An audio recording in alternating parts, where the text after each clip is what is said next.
श्री परमहंस परिव्राजकाचार्य टेंबे स्वामी यांचे गोष्टीरूप चरित्र. लेखिका सौ शिल्पा टेंबे. अभिवाचन सौ शिल्पा टेंबे.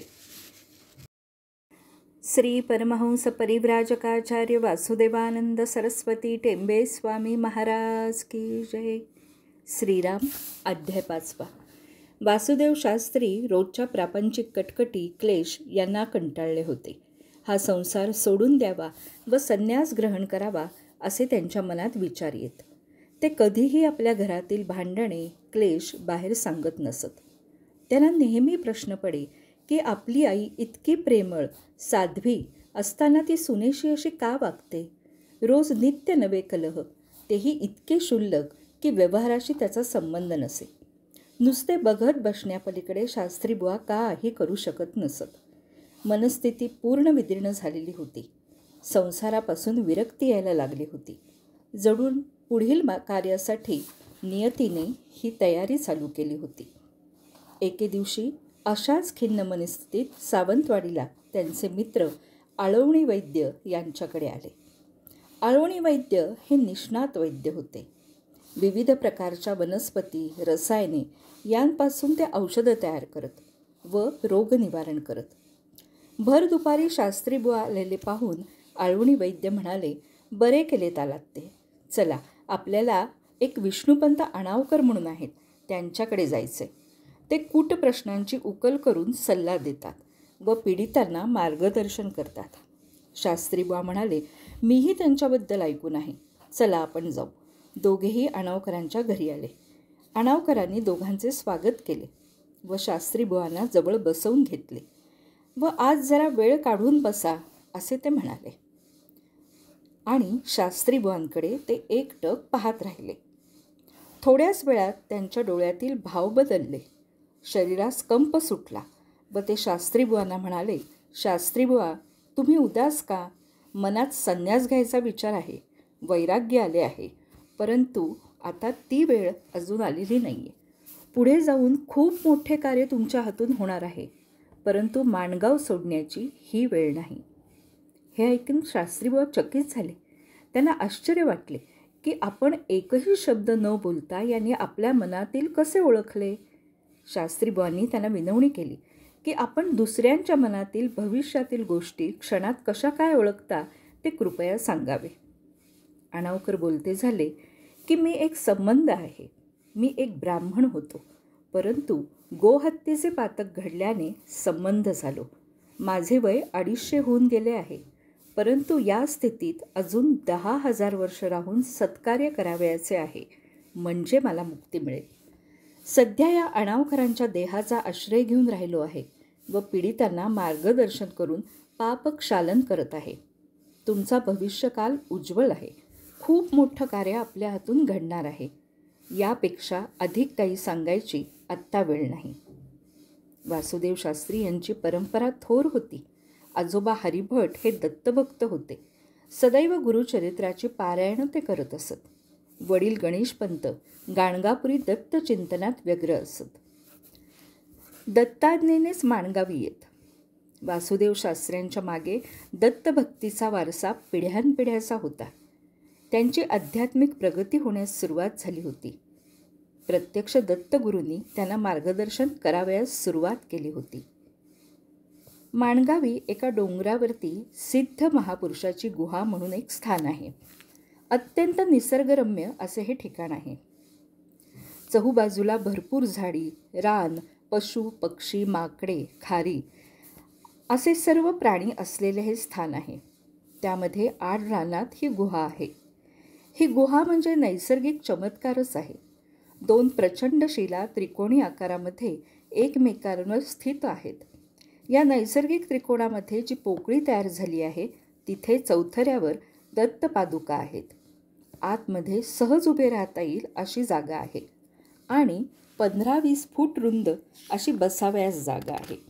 इथे जो कोणी साधना किंवा साधन करेल त्याला सिद्धी प्राप्त होतात. त्या काळी इथे फारसे कोणी जात नसे. गुहेचा आकार शंकुकार व प्रवेश पूर्व दिशेस आहे. प्रचंड जंगल आजूबाजूला असल्याने पावसाळ्यात इथे कुणी जात नसे.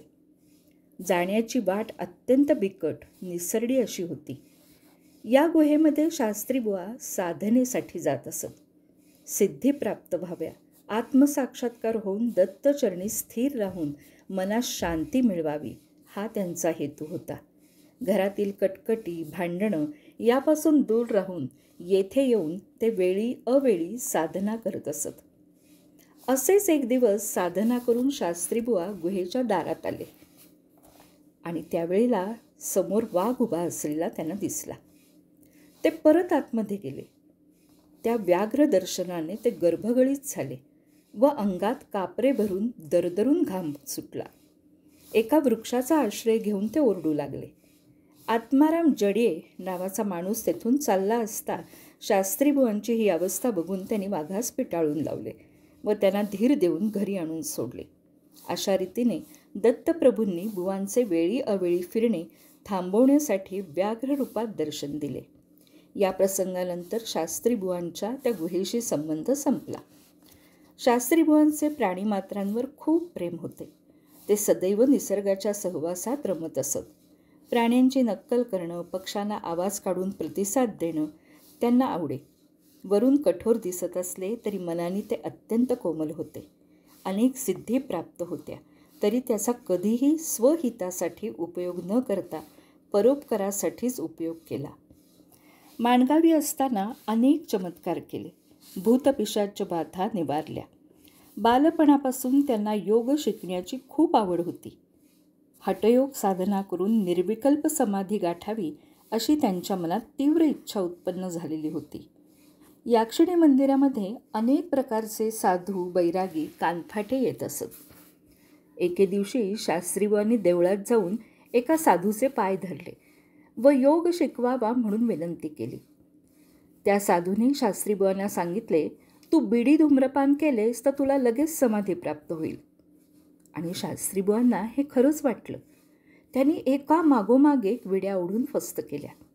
बिड्यांचे अख्खे बंडल त्यांनी ओढले. ठसका लागला, जीव कासावीस झाला, घसा खरवडून निघाला, डोळ्यातून पाणी आले. कुठली समाधी आणि कुठले ध्यान. तंबाखूच्या अतिसेवनामुळे चक्कर यायला लागली. निराशाच पदरी आली. परंतु शास्त्रीबुवांना समाधीचे वेडच लागले होते. कुणा साधूने गांजा ओढण्यास सांगितला, कुणा साधूने चिलीम ओढण्यास सांगितली, त्याप्रमाणे शास्त्रीबुवांनी केले. आणि असं करत असताना नाकातून रक्ताची धार लागली. तशी शास्त्रीबुवांनी दत्तगुरूंचे ध्यान करून क्षमा मागितली. रात्री दत्तप्रभूंनी स्वप्नात येऊन सांगितले, गांजा ओढून बिड्या ओढून अशी कधी समाधी लागते का? ध्यानाला बसण्यापूर्वी 2 तोळे घृत सेवन करा. पुढे हळूहळू दत्तकृपेने रक्त थांबले, चित्त स्थिर होऊ लागले व हळूहळू ध्यान लागायला सुरुवात झाली. पुढे एका प्रसंगी सावनेर ग्रामात वेदशास्त्र संपन्न गणपतीबुवा यांनी शास्त्रीबुवांना भांगेचा पेला पुढे करून ही थंडाई स्वीकारावी म्हणून आग्रह केला. शास्त्रीबुवांनी त्याकडे दुर्लक्ष करून शांत राहिले. परंतु अति आग्रह होताच कठोर शब्दात समज दिली. त्यांचे पूर्वायुष्य झगडण्यात गेले. परिस्थितीमुळे अंगी कठोरपणा आलेला असला तरी हृदय अतिशय कोमल होते. अनेकांना संकटातून तारले. वेळप्रसंगी स्वतः झगडून मार्ग दाखवला आणि आपल्या कठोर शास्त्रशुद्ध आचरणाने लोकांना धर्म पटवून दिला.